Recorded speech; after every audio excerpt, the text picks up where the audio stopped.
Oi pessoal, aqui é o professor Bruno, estamos de volta com o nosso projeto de Olho no Unificado. Essa é a correção do simulado número 10 do curso de AJ, Analista Judiciário, Área Judiciária. Lembrando que é um curso de simulados. Para a AJJ, a gente contempla cada simulado 20 questões das disciplinas de direito mais relevantes para a sua prova do Unificado. Tá bom? Esse é o simulado número 10. Começaremos com direito constitucional. Caso você não tenha adquirido o curso ainda, você que está acessando esse vídeo, participando aqui nesse comecinho, passe no site eleitoralcombruno.com.br. Tá bom? Bora então para a nossa primeira questão. E agora nós vamos com a questão de direito, as questões, de direito constitucional, tratando sobre o tema organização dos poderes. Estão preparados? Primeira questão, Banca Sebrasp 2022, questão atualizadíssima.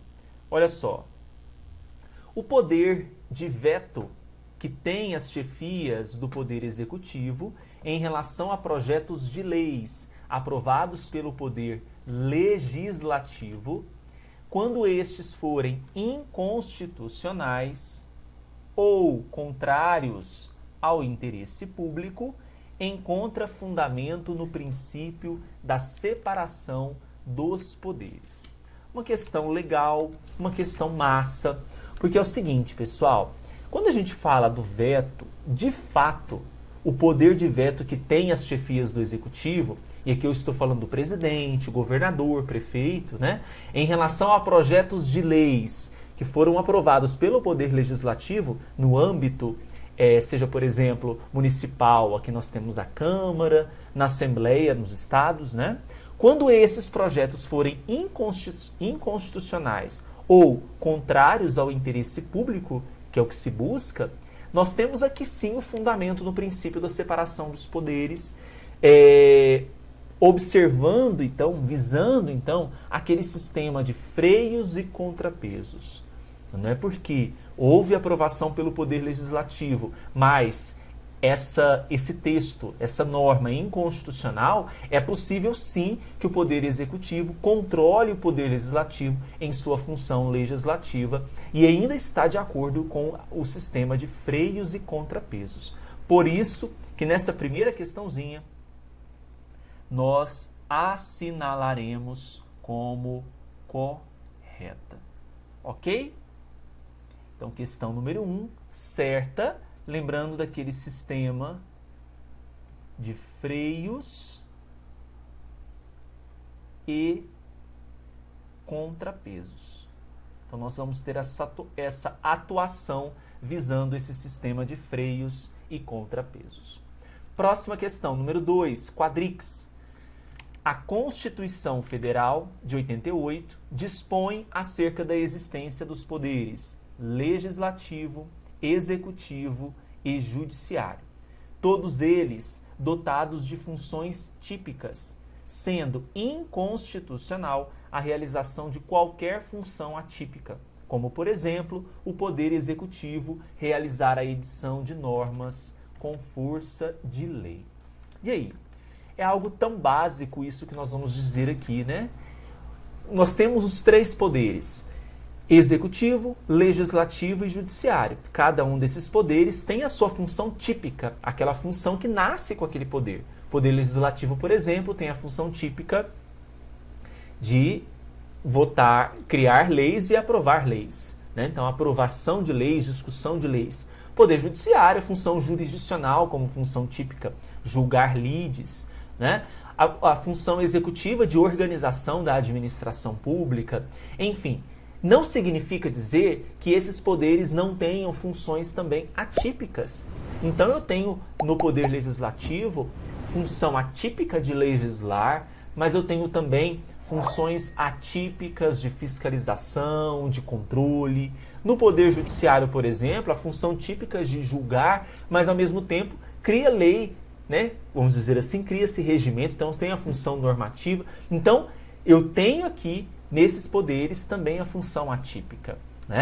Trata-se, então, quando a gente fala dessa divisão de poderes, essas divisões, essas funções típicas e atípicas serão colocadas e dispostas a esses 3 poderes. Então, a questão número 2 está incorreta, porque disse que é inconstitucional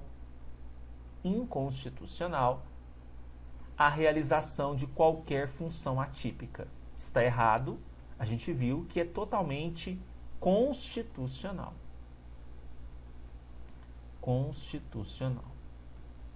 Ok? Próxima questão, número 3. Em prestígio ao princípio da separação dos poderes, né? Falamos isso anteriormente. Então, em prestígio ao princípio da separação dos poderes, todos os atos emanados das casas do Congresso Nacional, Câmara dos Deputados, Senado Federal, em matéria interna corporis, matérias que se destinam à própria casa, à própria Câmara, ao próprio Senado, estão imunes ao controle de constitucionalidade. Muito forte isso, né? Mas aqui a gente precisa ter um olhar para a jurisprudência. O Supremo Tribunal Federal já declarou, por meio do informativo 1021, o seguinte, que o princípio,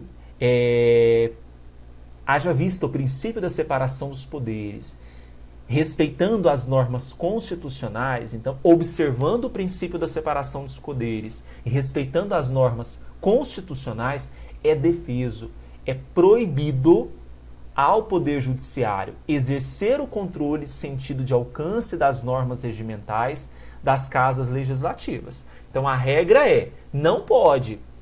Agora, se não for observado o princípio da separação dos poderes e respeitados as normas constitucionais, então se aquela matéria interna corporis não observou isso, aí é permitido.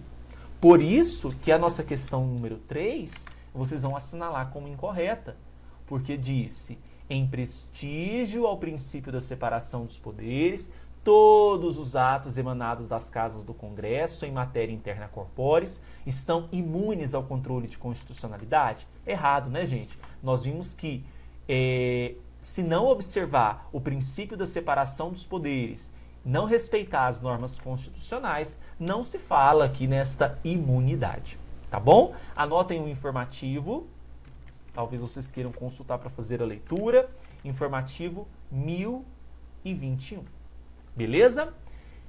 Feitas as questões de direito constitucional, nós vamos agora para as questões de direito administrativo e o tema, veja só, intervenção do Estado na propriedade. Bora para a questão agora número 4. Questão número 4, ela foi cobrada na banca Quadrix, ano 2021, tá? Então, muita atenção à questão número 4. Estamos falando agora sobre intervenção do Estado na propriedade.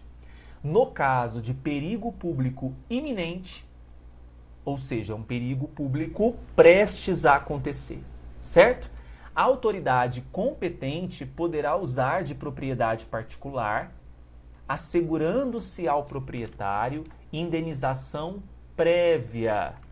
Questão fácil, né?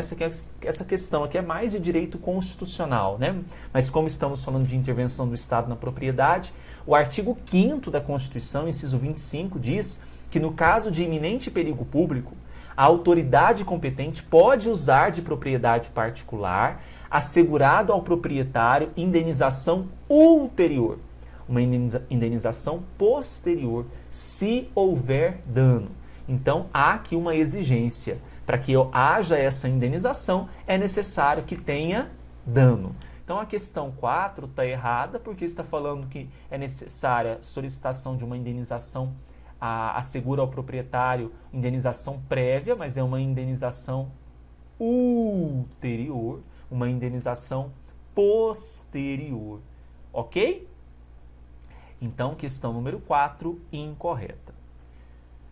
Próxima questão, número 5, banca Sebrasp, ano 2022. Situação hipotética. 2 bens foram desapropriados no Rio de Janeiro. Um deles foi doado a um particular, não tendo sido empregado na finalidade pública que fundamentou a desapropriação. Lembrando que para a desapropriação observa-se essa finalidade pública e não foi observado. Ao outro foi dada a destinação pública diversa da especificada inicialmente, mas foi destinado a uma finalidade pública. Assertiva. Nessa situação, deverá ocorrer a retrocessão dos dois bens desapropriados anteriormente. Questão massa, hein? O que a gente precisa observar aqui? Primeiro, o que é predestinação? É um termo importante para você. Predestinação é quando há um desvio de finalidade da destinação do objeto de expropriação. E essa predestinação ocorre de duas maneiras. Ela pode ser lícita, quando muda a finalidade da desapropriação, mas mantém o interesse público, tá? E aqui nós temos um ato válido. E eu tenho a predestinação ilícita, ou seja, muda a finalidade da desapropriação e sem destinação pública ao bem. Aí nesse caso aqui é o ato ilícito.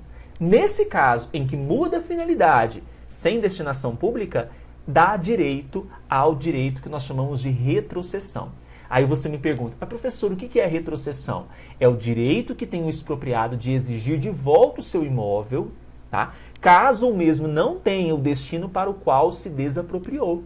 Aí nesse caso aqui, cabe ao poder público, e é interessante essa questão, cabe quando o poder público não dá o imóvel à utilização para o qual fez a desapropriação, é possível essa retrocessão. Concede-se, então, o direito à retrocessão.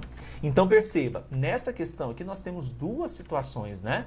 Nós temos um imóvel que foi doado a um particular, não tendo sido empregado na finalidade pública, que fundamentou a desapropriação, e ao outro foi dado destinação pública diversa. Então, foi dada destinação, aqui nós temos a predestinação lícita. No outro caso, não foi dado, não foi empregado na finalidade pública. Então, a retrocessão acontece para os dois? Não, somente para o qual não foi empregado a finalidade pública, que é o primeiro caso. Então, por isso que a questão está incorreta. Beleza? Questão 6, Instituto Consulplan, ano 2019. Olha só, o tombamento é um dos instrumentos previstos para a proteção de bens integrantes do patrimônio histórico, mas somente gera os seus efeitos no final do processo administrativo com o tombamento definitivo do bem. Gente, cuidado com essa questão, né? Nós estamos falando de efeitos para tombamento do bem. E quando a gente fala isso, o que nós temos que lembrar? Que, primeiramente, não é verdade que esses efeitos somente sejam produzidos ao final do respectivo processo administrativo de tombamento. Por quê? Uma vez que a lei prevê a antecipação desses efeitos desde a notificação do proprietário, exceto, não vai acontecer, ou seja, essa situação, apenas a transcrição em livro a cargo dos oficiais de registro de imóveis e a averbação ao lado da transcrição do domínio. E nesses casos é para o final. Mas eu tenho aqui efeitos que são produzidos, pessoal, já desde a notificação do proprietário, tá? E tem um artigo que eu quero que vocês anotem aí, por favor. É o artigo 10. Artigo 10 do Decreto-Lei 25 de 37, trata sobre esse assunto, tá? Após, então, a notificação do proprietário e antes de encerrado o processo com inscrição do bem no livro do tombo, o bem considera-se provisoriamente tombado, ok? Por isso que a questão número 6, vocês vão assinalar como incorreta. Perfeito? Bora agora para a questão número 7, só que agora a gente vai começar com o tema de direito eleitoral, com a disciplina direito eleitoral e o tema recursos eleitorais. Vamos lá?